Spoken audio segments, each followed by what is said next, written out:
O kamtarligimizni qanday bilamiz? Bizda kibr yo'qligini qayerdan bilamiz desa, ulamolar aytadiki, salomni birinchi bo'lib siz bersiz. Assalomu alaykum. Kattadir, kichikdir. Rasululloh birinchi salom bergan. Rasululloh sollallohu alayhi vasallam qo'lini tortmagan, nariga odam tortmagunicha. Rasulullohga qabr aziz inson bormi yer yuzida?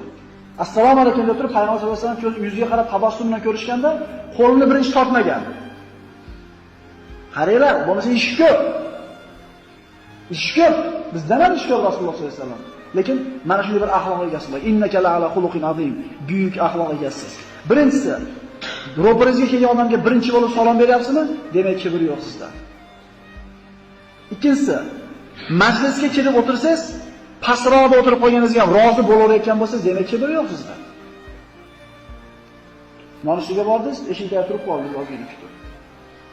Yana eshikda o'tirib qoldingiz, qarasani kamni etagiga.